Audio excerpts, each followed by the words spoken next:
Fantastic Friday to each and every one of you. My name is Shawn Coleman. Hope wherever you are and wherever you are listening, you are having a wonderful start to your Friday. I am excited because while it is the start of a new era here on YouTube, it also is the first time that I have a guest with me, and his name is Drew Hill of the Daily Memphian. He has been with us before, but we're always excited to have him. And of course, when we bring him on, that means exciting things are happening. And Drew, this time around, it's the start of the NBA season. How are you, sir?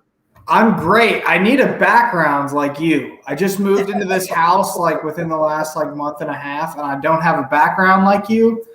So I'll work on it. Next time I'll have something unique to me. I'll have I know you won't like it. I'll have my Alabama football signed Jerry Jeudy jersey about right there. That's what I'll have. So I need something. I was going to suggest a Texas A&M flag. If that may still be a sore subject. We won't get into that. All kidding aside, Drew is with us. Of course, we've got these fancy graphics here as well. You can find myself at StatsSAC on Twitter, the podcast wherever it's available, the show on YouTube. Drew's obviously you can find his links. We will make sure to plug his stuff at the end of the show. But before we get into it, we're going to get our intro going today. Welcoming Drew, talking all things season preview with the Grizzlies, as well as we're going to start off with the latest concerning Tony Allen, getting Drew's insight into that. But before we do that, Drew, we have a fancy intro. I want to get your opinion on it, but here we go with the Locked On Grizzlies podcast.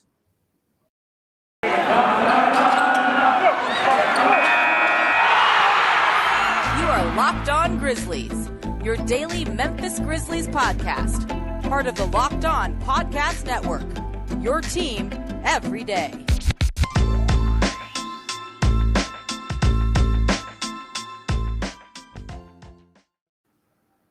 I mixed that music myself, Drew. I don't know if you believe me, but I did. That's a joke.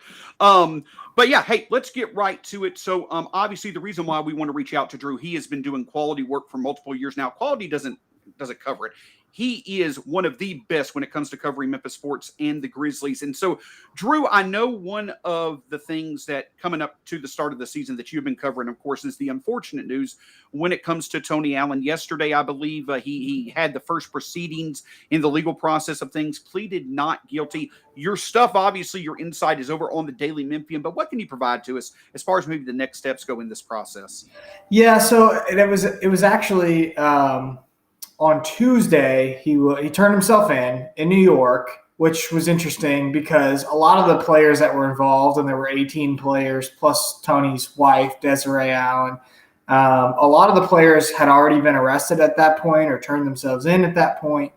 And Tony's came a little bit later. It happened on Tuesday. He was arraigned the same day. It just kind of takes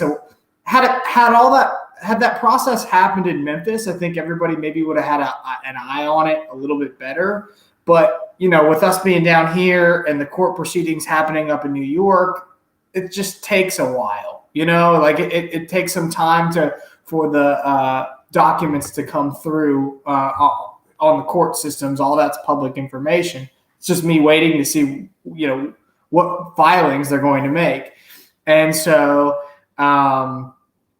I finally, checked again yesterday, saw that there were some more filings and that he had pleaded not guilty. He's the third player that's pleaded not guilty so far. Sebastian Telfair, Eddie Robinson, Tony Allen all pleaded not guilty. And he was released on a $500,000 personal recognizance bond, which essentially, I'm no law expert. I was trying to ask people yesterday exactly what this means. So I really hope I'm not steering anyone in the wrong direction here. This is just what I was able to gather myself. I know nothing about practicing law, which essentially means that I guess there's two financial people that are personally responsible for that bond. It means that Tony Allen really didn't put anything up, like his house or anything, on the bond. They just kind of have promised, all right, if Tony breaks any of the rules and doesn't show up to court, then the financially responsible persons are going to owe that money, which obviously is a very substantial chunk of money. So, and there are restrictions, like he can't go anywhere, I think, outside of the Central District of California, basically the Memphis area, and the New York area he's kind of restricted and have to pass a drug test. And, there are all sorts of limitations. That's all just kind of semantics, though. The next part of the process for Tony will come sometime after October 25th, I believe. And that's just kind of the minimum date there. Obviously, assured a speedy trial here. And because of COVID restrictions, they're not going to be able to have all of the defendants in one room at one time. So Tony will get paired probably with his wife and maybe just the two of them. There will be 2 pairs of 2, and then there will be other pairs of 3. And so we'll just have to wait and see what happens then, because for now, and there are still no documents that Desiree has been arrested yet, so we're not really sure exactly where that stands. But really until the 25th, I don't anticipate with Tony we're going to have much more information on that sort of unfortunate situation. Yeah, and thank you for the opportunity of kind of enlightening us on that as your articles do over at the Daily Memphian. Obviously, at the end of the day, like you mentioned, without us knowing a lot on those side of things, since that's not our, career areas, it's just a matter of hoping that it works out the best. So I'm certain for everybody that is the case. But of course, hopefully that works out for the best. But other positive things going on right now, of course, is the start of the season. And Drew, before we get into the start of the season, one thing I wanted to get your opinion on, we do have some other decisions to be made. If I am correct, and I'll get you to back me up on this, I'm sure that you have knowledge of it as well. We do have a couple of deadlines coming up. Obviously, Monday, October 18th. That is the deadline for the rookie contract extensions. And, of course, we have a big one, a big decision. Jaren Jackson Jr., I talked with you the first of the summer. We thought that maybe that could be something that worked itself out. It has not. Don't think that's a negative. But do you feel there's any type of last-minute developments that will occur as far as that goes? I'm sure they'll try. I don't doubt that they won't try. I just don't feel like it's going to get done at this point. There's probably too big of a difference, and I don't want to speak on the exact negotiations because, to be honest, I don't know exactly what Jared's asking for or exactly what the organization wants to give him. But it does feel like Jaren, in his position, he should be asking for a max contract. His agent, whoever that is, should be pushing so hard for him to get a max contract because of the players around him in his draft class. They all got max contracts. Jaren Jackson Jr., when he's been good this year, or not this year, obviously in previous years, is probably a player who looks like he's deserving of a max contract. The problem is that he has not been able to stay healthy. The Grizzlies probably can't trust that he's going to stay healthy at this point. And it's clearly something that's got to be a challenging discussion because you're not trying to upset one of the best players on your team. And the player who, we might get into this, we've labeled the tipping point player of the franchise. And if he's great, then maybe this team becomes great. And he's so important to the development of everybody else around him that it's just a very fragile discussion. And the one thing that I have taken note of, though, this preseason is anytime that Ja Morant or any of the other players get asked about Jaren and his future, they always say, if he can stay healthy, he's going to be awesome. Ja, when he got asked about Jaren's contract situation, said, he's going to be here, and if he's healthy, he's going to be awesome. This is literally just me guessing. This is nothing more than a guess. But to me, the way that I break that down in my head says, I bet you that there's something going on in that front office where they're telling him, if you stay healthy this year, your money's going to come. Just stay healthy and be the player that we expect you to be. Even if you're not an all-star this season, that's okay. But stay healthy this year, and we can work this out. And that's just the sense that I get. I don't know the specifics of the discussions. But if I were in Zach Kleiman's shoes, I think I'd probably be saying the same thing.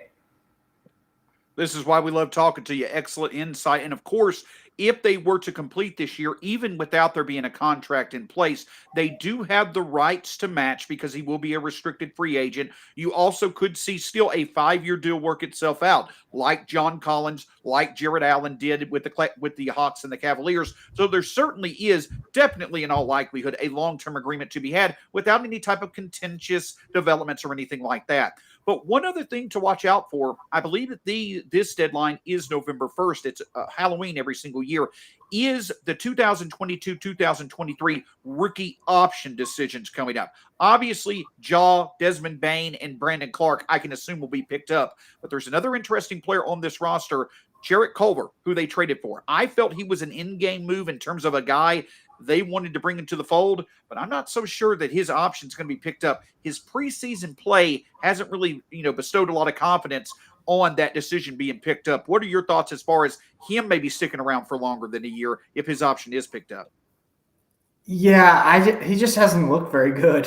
I don't, it doesn't ever feel good to say that, but Jarrett Culver's looked pretty bad in the preseason so far for the Grizzlies. Whether there's still potential there that they haven't reached, maybe that is the case. And I think the Grizzlies, more so than other teams, love to look at potential.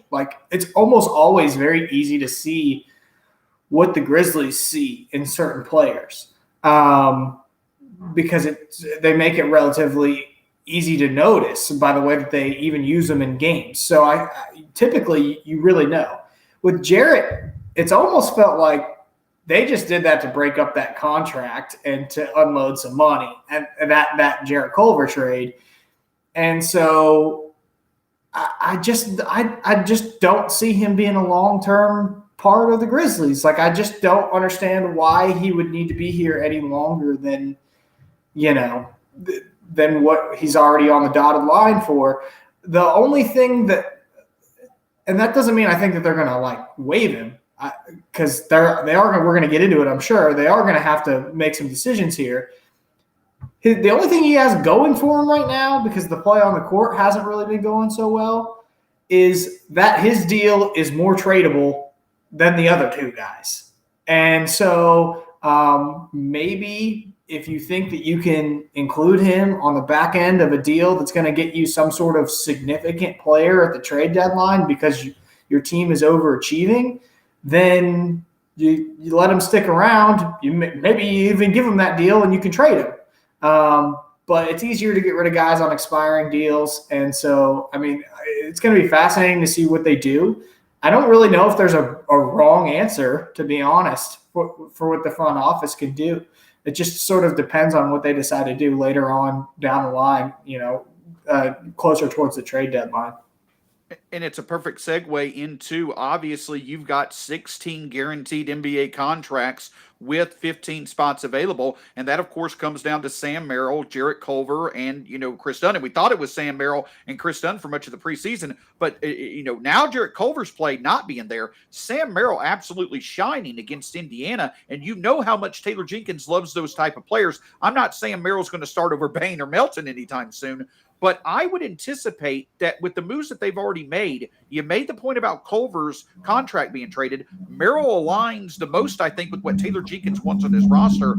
I think it has to make sense for Chris Dunn maybe to stand out as the guy who's gone. But at the end of the day, I think Sam Merrill probably has the strongest case right now to make the roster, and it's one of the other two guys who could be cut. Yeah. When they first made the Merrill move, correct me if I'm wrong, but order of operations here, that happened before the other two trades. So when they made that trade, it was generally assumed they don't really have any interest in Sam Merrill. They don't care about Sam Merrill. They're just trying to unload Grayson Allen's money and get more minutes for Bane and Melton. Well, you make all these other moves. Now you have all these people on the roster, and you say, hold on, wait a minute. Maybe Sam Merrill's the better option out of these three guys. And the point that I sort of made from the end of the last trade, which was the Timberwolves trade, was that I think that Sam Merrill just fits this team better from an on-court perspective and also from a depth perspective. Who's the better player, Chris Dunn or Sam Merrill? I think the answer might be Chris Dunn. That might be the right answer. Chris Dunn is at least more proven than Sam Merrill is at the NBA level. But I'm not so certain that he's a better fit for the Grizzlies, because if the intention is to play the two guards who can shoot, two guards as shooting guards and the actual number two guards, D'Anthony Melton and Desmond Bane, then if there's an injury or you get desperate, you don't want a guy like Chris Dunn coming in to fill in for them, because he's a totally different player and you have to almost change your entire operation. That doesn't mean Chris Dunn isn't a better player than Sam Merrill. It just means that Chris Dunn might not fit as well as Sam Merrill. If Sam Merrill can come in and make threes and do what Desmond Bane does, even if it's at a lesser degree, I think he makes more sense to have on the roster. But again, I don't know if it's going to come down to who's the better player. I think if you went off of purely preseason performance, there's no way you could, waive Sam Merrill. But Sam Merrill has the smallest contract out of all those guys, and you might not need significant money in trades closer to the trade deadline, so you might need to keep the other guys in order to make the moves that you want to make later on down the line. So it may not matter. I thought Sam Merrill gave a great answer after the last preseason game against Indiana. I kind of asked him, without being too direct, do you feel like you've had a good enough chance to prove yourself? I wasn't really expecting him to talk for real about the situation. And he was super honest and was like, yeah, look, I know about the situation, and all I can do is put my best foot forward and play the best that I possibly can. And the ankle injury that held him out until earlier this week, he was like, that obviously didn't help me, but I'm at peace with whatever happens, because I've played really well and I've shown him a lot, I feel like, in the time that I have played this preseason. And so, I can be at peace with whatever decision they make. And I thought that was a great answer. It makes me like Sam Merrill. I hope, even if it doesn't work out for the Grizzlies and Sam, which remains to be seen, I hope he lands on another team. That's the attitude that you should have going into that type of situation. And I thought it was a really, really good answer from him.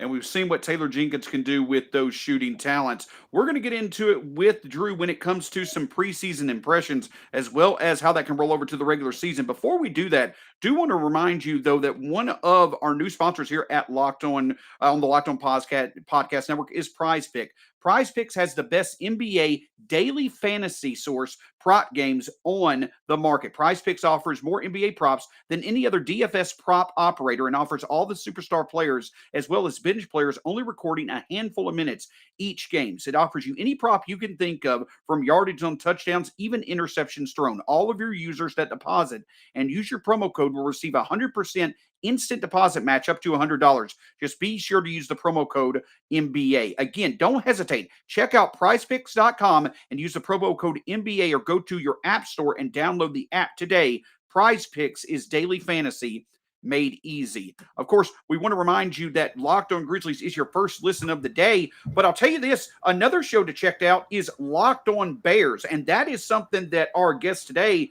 Mr. Drew Hill, is enjoying when it comes to seeing Justin Fields. Whether you're a Bears fan, a Titans fan such as myself, check on for your second listen of the day, the Locked On NFL team of your choice, and in this case, it would be the Chicago Bears. Now, obviously, Mr. Hill, that's the thing that I'm enjoying being a Braves fan and a Grizzlies fan right now. I get to enjoy my favorite basketball team having Ja Morant. Get to enjoy my favorite baseball team having Ronald Acuna Jr. and others. I'm sure so far you're enjoying your Bears having Justin Fields. It seems like that he may be the long-term answer finally for a team that's needed it for a while. Yeah, they just need somebody who can block for him. That's the exactly. They got to keep him alive for next year. But yeah, Bears. I'll be watching this weekend against the Packers, but I don't have a lot of optimism. So when it comes to my Bears, for sure. Gotcha. Well, hopefully, speaking of optimism, this preseason is something that certainly has given plenty of people reason to have that for the Grizzlies. Drew, we've been phenomenal with our starters in there. The numbers do show we've been one of the better teams, and I feel the defense has certainly been there even without Dylan Brooks. A couple of things that have stood out to me, and we'll kind of hit on this quickly, is the offense. Obviously, hashtag let that fly. I believe it's LTMF. Let the threes fly, basically. I think Taylor Jenkins uses another word. But the key is a free-flowing offense. The half-court offenses look better. but featuring the three more, I think, has been a goal. And so far, the shots haven't fallen just at a great rate, but I do think these reps are helping out. We're certainly showing good strides shooting the three, which is going to be important this season. Even if they're not falling at a great rate yet, I think that they are. Like, I have a lot of confidence that they will. I don't have doubt in the Grizzlies shooters. Like, DeAnthony Melton has proved to me he's a legit 40% three-point shooter. Like, that manifested itself last year, and it's interesting to hear the coaching staff talk about it and say, yeah, we always knew he was that type of shooter. He was never not that type of shooter. He just had a back problem that was really bothering him his first year in Memphis. And really that was what the difference was between his great season last year and the season before that. I think he's going to be that same type of shooter this coming season. Desmond Bane, great shooter. No doubts about that one at all. We don't even have to talk about that. That's pretty obvious. Desmond Bane, it looks good. It goes in. I mean, it's perfect. Ja, you would hope, is a little bit improved. I still don't know if I want Ja launching 7 or 8 threes a game, especially the way he's attacked the basket in the preseason and even the mid-range, and he's been super effective. But I don't think you need that from him. And then Jaren, like, it's a guy who for a long time had to get his legs under him last season, so I didn't really put much into that, his low three-point percentage in the playoffs and at the end of the regular season. And then you've seen kind of the mixed bag in the preseason. Like, he's had games where he didn't shoot it well. Well, guess what? Even Steph Curry has games where he doesn't make a bunch of threes. And so I don't doubt his three-point shooting ability either. I think it's smart. It's probably what Taylor Jenkins wanted to do from the beginning, but just made adjustments on the fly last year without Jaren being in the lineup. And you're going to see him shoot a lot more threes this year, and it's going to be advantageous for the offense. I really do think that, whatever the numbers are now, look at them 2 months into the season, they'll be improved. And it's not just, and I agree with you completely, and it's not just the shooting itself. And you're right, the development of DeAnthony Melton, the emergence of Desmond Bane, the improvement of Dillon when he gets back, Ja, Kyle Anderson. It's also setting up these players for high percentage looks from threes and being able to do that in as many ways as possible. In terms of individual revelations when it comes to their skills, Steven Adams' playmaking has also stood out, where you've got the setup from all 5 different spots to set up other people for shooting. I don't think Steven Adams is going to shoot the three even like Jonas did, but his half-court offense addition, the cuts, setting up the high percentage looks, the passing and playmaking, there seems to be a cohesion this year that we saw in the Summer League, now over to the main players. That certainly helps as well. That also is encouraging from this preseason. Yeah, I think so. I'm not sure how much of a quote unquote playmaker Steven Adams will be over the long term, over the course of the entire season. But I have been very impressed with just his feel and just knowing where he needs to be at the right time. And it's happened almost immediately. And what you want is that cohesion with Ja, where he kind of knows where Ja's going, either with a pass or with a drive or when he's going to shoot. Because if he can anticipate that, he can set himself up to, feast on these offensive rebounds the same way that we saw Jonas do it last year. And he's already doing a great job of that in the preseason. To me, that's super encouraging. And you're right. Like, he's found his way into the middle of the lane, and Ja seems to have an eye for him when he gets there. And he's been great at making decisions so far in those scenarios. So all in all, I think it's more of a feel thing than anything else for Steven Adams. And he just has it already. And that's really, really good to see, especially when the Grizzlies are going to lose offense. Well, we assumed that the Grizzlies would lose offense this year on not having Jonas there to just clean up all those Ja Morant drives and misses. And now you've got Steven Adams, and he's been able to come in and do the same thing right away. I actually asked Steven Adams about this. I said, how much of a luxury is it to be able to clean up those Ja Morant drives? And he said, you're assuming he's going to miss, mate. He doesn't miss many. And I was like, touche, Steven. But, he's been really impressive so far. And obviously he's one of the most fun guys on the team. It's hard not to like Steven Adams, the way that just the way that he talks. I find it hilarious that he calls all of the media, like he calls me and Evan and you, he calls everybody bro. And then I was sitting courtside for the last home preseason game, and he's yelling at the ref, bro, he fouled me, bro, he fouled me. And it's like, oh, Steven just calls everybody bro. He's the best.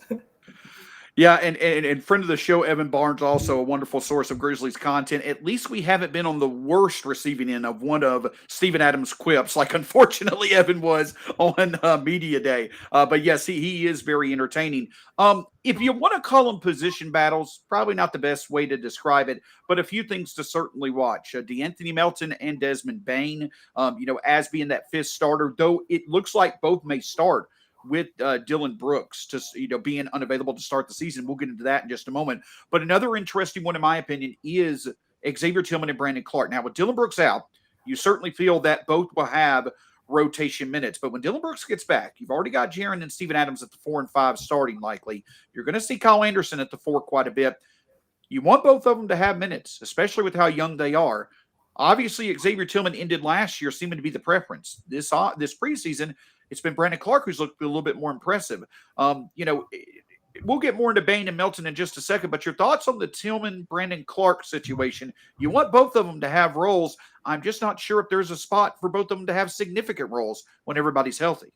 Yeah, the last part is key. When everybody's healthy, I think with Dillon being out for the start of the season, maybe you'll see them slide Kyle Anderson up to the 3 a little bit, and then that way they can work both of those guys in. I think you're right. Brandon looks to be the first option right now. It was interesting that he played, or he was set to play the fourth quarter of the first preseason game, which ended up getting canceled because of the fire alarm situation, which to me suggested, okay, maybe he's behind Xavier Tillman because Xavier Tillman, and then Brandon played great in the next game. He's had good games since. It really looks like he has his bounce back. Like he's got his energy back. He looks healthier. He's got a very good attitude. I think a lot of it has to do with having this guy Jaren back. They seem to be like the best buddies on the team. And so, yeah, I give a slight edge to Brandon Clarke at the moment for who will be in the rotation when the team gets healthy. But since they're both going to play, I think it's too early to make any definitive calls because we're going to get to see him in the regular season for 2 to 3 weeks with Dillon out. And that's conservative, right? We know the way that the Grizzlies handle injuries. 2 to 3 weeks can sometimes mean a lot longer than that. And so we're going to get to see both of those guys play, and whoever performs better is, I'm sure, who they'll go with in the long term. But these little injuries are going to come up, and they're going to rest guys. And so both players will get plenty of opportunity over the course of the entire season. I don't really worry about that.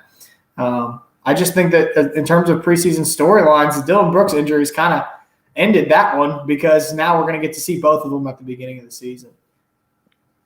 And one final thing I want to ask your impression of, an impression that I've got that I'm happy that I've got is Santi Aldama and Ziaire Williams, our 2 first-round picks.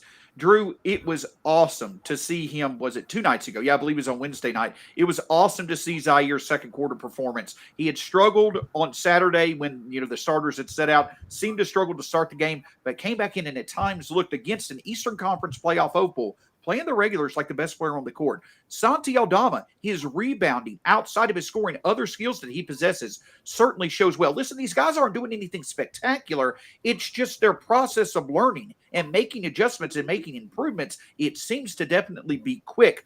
Your impressions of them, probably neither one of them are going to have significant, moments in the rotation this year, but that certainly has to be encouraging how quickly they've adjusted and made improvements in their game. Yeah, I don't think Santi at any point is really going to have a serious role in the rotation. It was good to see him get a good performance in the preseason in that the last home game that they played. I guess it was against the Pistons. It was good to see him do that, especially after struggling so badly in Summer League. You kind of felt bad for him a little bit. And then he showed, look, I've got real NBA potential. I can play. It took him a while for the game to slow down, and so you can see him getting better. And that's great. I think he's kind of a long-term play for the Grizzlies anyways. Obviously that's good to see. with Ziaire, I'm not ruling out that he won't have a spot in the rotation at any point this year. He's been getting a lot better really quickly. His last performance was very impressive. And that, I think what he showed that impressed me almost even more than the second quarter, which obviously was a great quarter, was the last minute of the game. He scored the go-ahead bucket, I think, or either tying or go-ahead bucket. He made a bad play on defense immediately after that, gave up a score and fouled, so gave the lead away.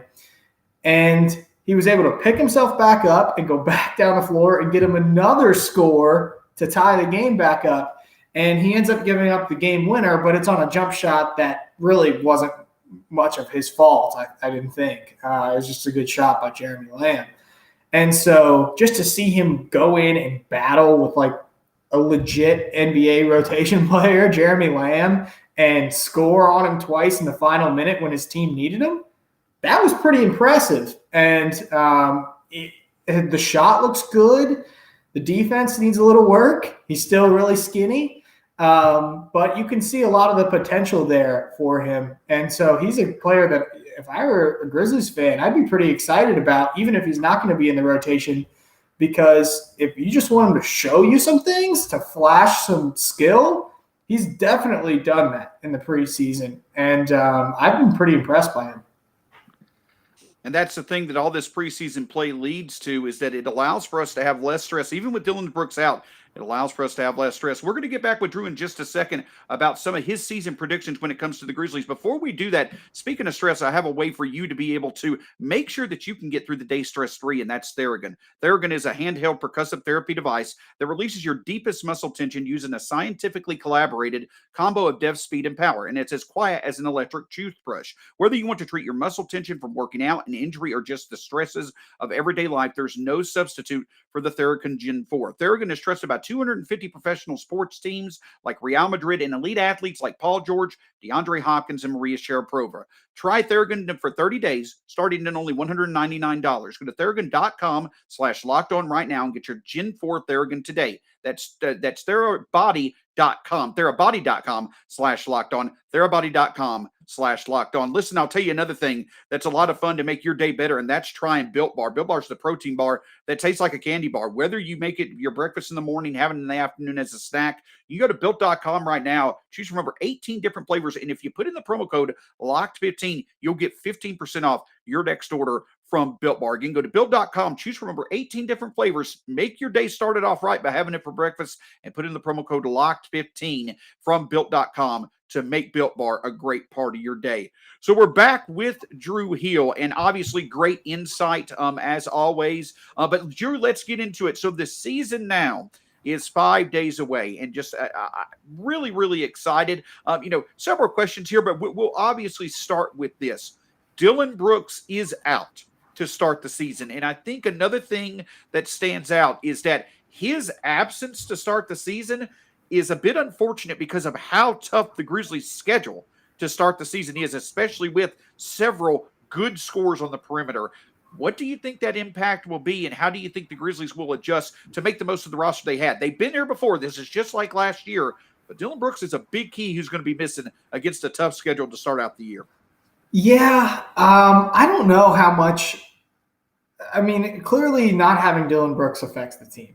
There's no doubt. I'm not sure record-wise how different the record would be whether Dillon was healthy or not, because a lot of it's just going to come down to three-point shooting for Memphis, and if they shoot well from three, then they're going to upset some teams. If they don't shoot well from three, they're not going to beat those teams that they have on that first road trip. So, I mean, in the end, that's sort of what it comes down to. That doesn't mean that I don't think Dillon has an impact, because clearly he does. But you also have to take into account that this is a long season, and it's the very beginning of the season.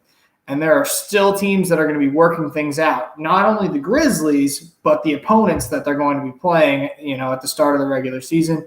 So whether Dillon was healthy or not, it was still going to be tough, especially, that those first five.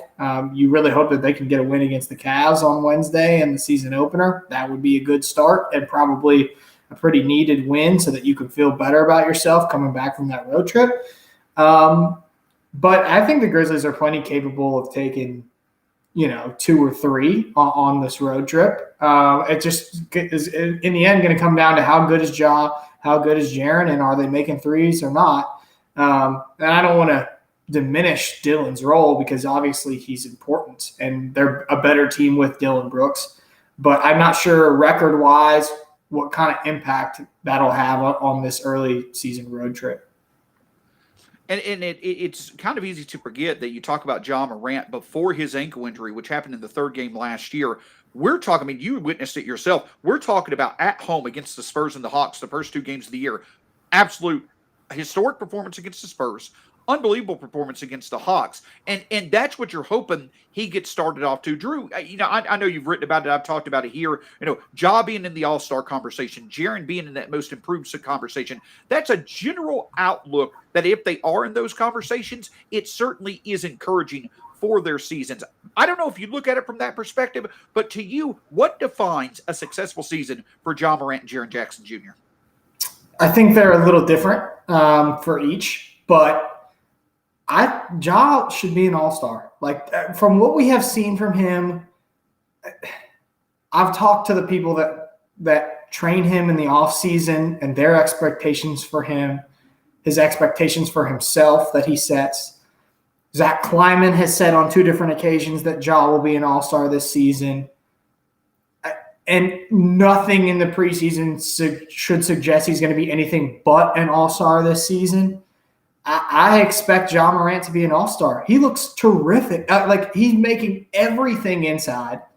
He's flashed that stop and pop jumper he's got from the free throw line now, which is going to be really difficult to stop. As long as he has that balance between passing and scoring, and I think he did a really good job of figuring that out last year. It felt like his first year he wanted to pass more than he wanted to score. Last year he did a little bit more scoring. I don't see how Ja Morant isn't going to be an all-star. Like, I just have super, super high expectations for him. Like I said to somebody, I can't remember who I said it to the other day. I said, just the way that he's looked in the preseason and knowing the way he started the season last year and the matchup with the Cavs. Now, I don't bet on the Grizzlies because I can't.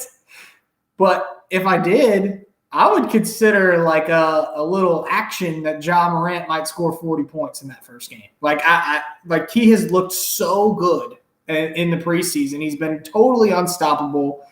His mind seems to be in the right place. The front office is saying, holy crap, he looks really good.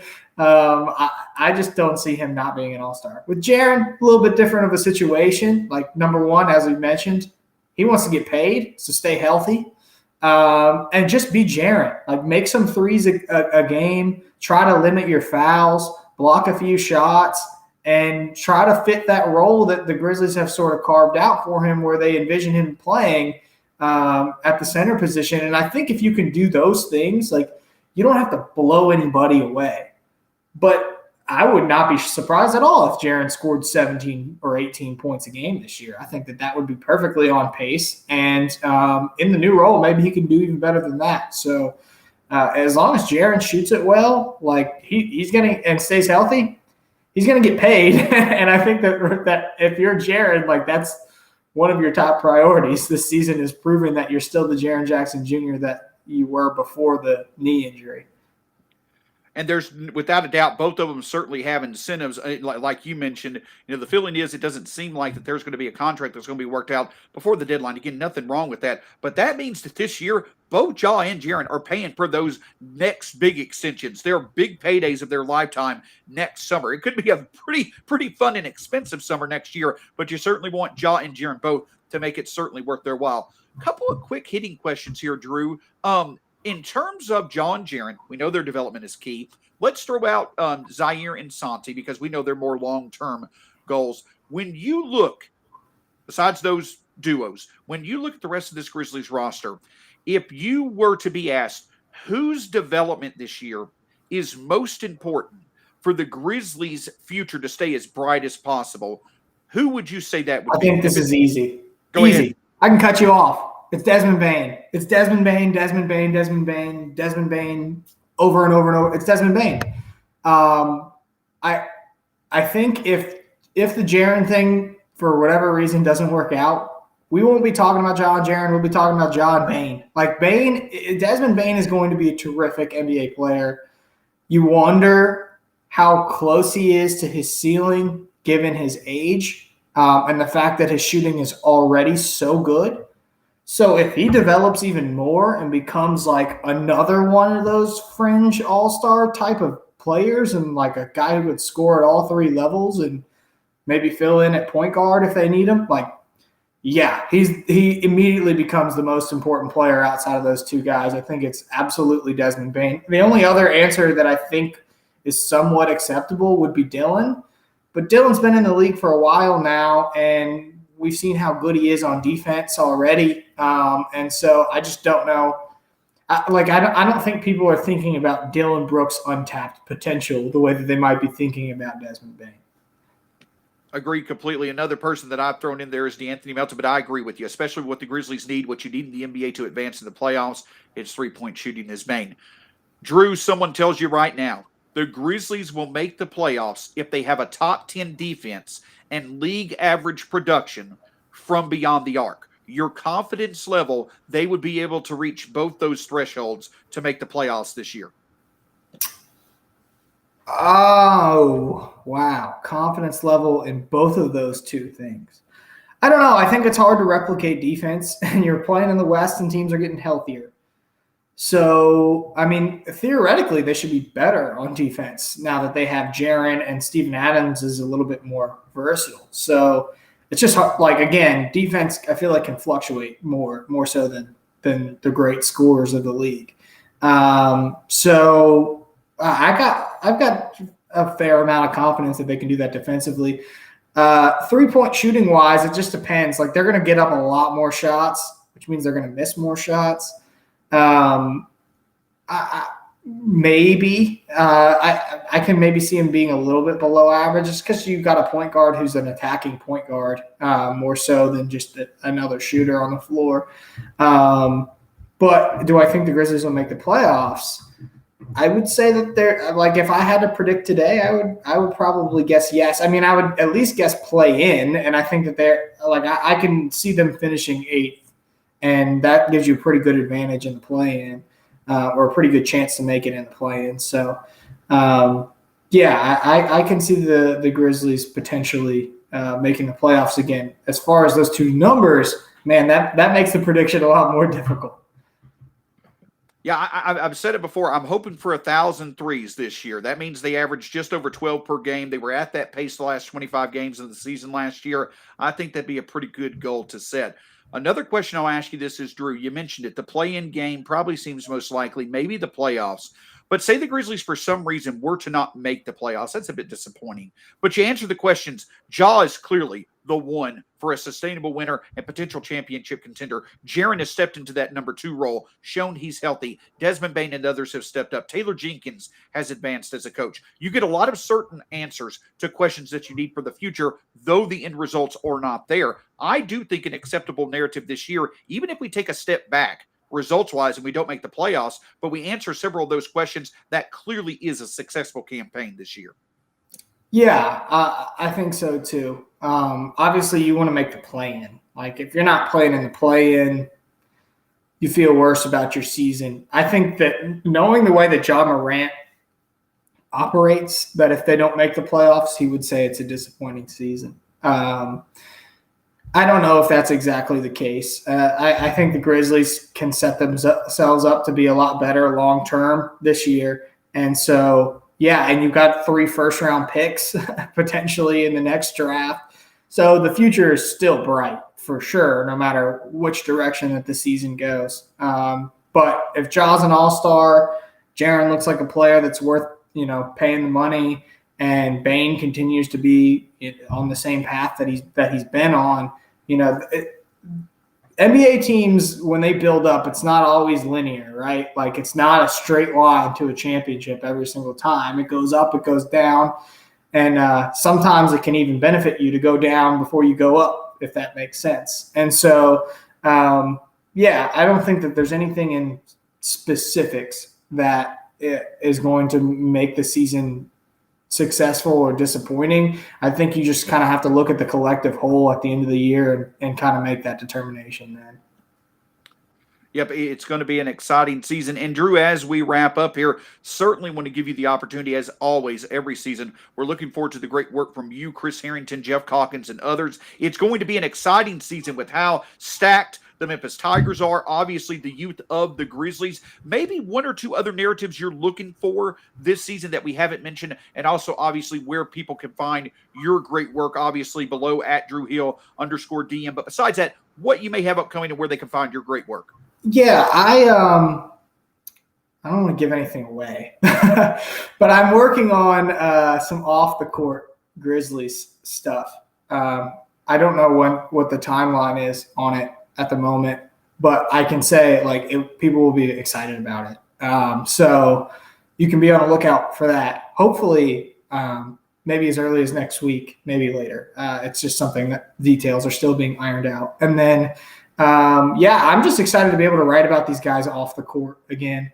I'm going to travel again this year. I'm not going on the first road trip. I think there's only one other road trip in November. I think two road trips in November, and Chris is going to go to one. But I'll be on the road for, 15 or 16 games, and that's going to be great because, it'll be a real opportunity to get these guys face-to-face where, it's a lot easier to get interesting things. And I'm just excited to be able to ask them about their lives off the court. I want to ask Kyle Anderson about, I guess, either his wife or someone in his family owns a kids' clothing line. And I've got all sorts of ideas, Shawn. I've got all sorts of ideas. A lot of them are off the court. But I'm really excited to sort of dive into that. As far as other storylines go, you mentioned it, the Grizzlies and Tigers dynamic is fascinating. I've covered both of those teams. The Tigers, please don't kill me, people online, but the Tigers have been disappointing, I would say, so far in the Penny Hardaway era relative to the talent that they've had. I think that this is the year that they're going to turn it around. They just have too much talent. They're so loaded. And if the Grizzlies and the Tigers are good at the same time, that changes the game. The energy is different in the city when both teams are great. The energy in the playoffs for the Grizzlies last year was awesome. And so I want to be able to feel that energy for the NCAA tournament, and I hope that both teams are good at the same time because that really benefits everybody. So, I'm really looking forward to that. I actually went and saw Tigers Pro Day and got a look at those guys, and there's some serious NBA talent on that team. So Grizzlies were there. They were there. Zach wasn't there in person, but the Grizzlies did have a representative there. So, I'm excited to watch both of those teams. And really, the story of the season, at least the early going, is Ja. Is he going to get to that All-Star game? I'd love to go to Cleveland. It's also interesting to me, it's fun that they start the season against Cleveland, and the All-Star game this year is in Cleveland. And so Ja will, I guess, be starting his All-Star campaign this year against the hometown team who gets to host the All-Star game, which is pretty cool. Yeah, but that's the thing about it is that, we haven't had this level of excitement for both the Grizzlies and the Tigers. Of course, there's one guaranteed loss for the Tigers when they play the Vols in December. We won't get into that, though. And the Tide. All right, fair enough. Two losses for the Tigers. Yeah. But all joking aside, it's fun to see these narratives, but also, like you said, a star such as Ja. Drew, we certainly hope, and I will do all that I can. I'll go ahead and say I can guarantee that this will not be the last time that I'll be reaching out to you, obviously, to be on the show. The insight has been wonderful. The content is wonderful. You can find Drew's stuff at @DrewHill_DM. Thank you so much for taking the time to be with us today. Stick around for just a moment after the show, if you will, with us. Thanks, Shawn. Yeah, my name's Shawn Coleman. You can find me at StatsSAC on Twitter. All of Drew's work at the Daily Memphian, obviously the Daily Memphian podcast as well, and at @DrewHill_DM. For Drew Hill, my name's Shawn Coleman. Check out Locked On Grizzlies wherever podcasts are available. The YouTube show, obviously now on YouTube as well. And we'll talk with you again soon here on the Locked On Grizzlies podcast.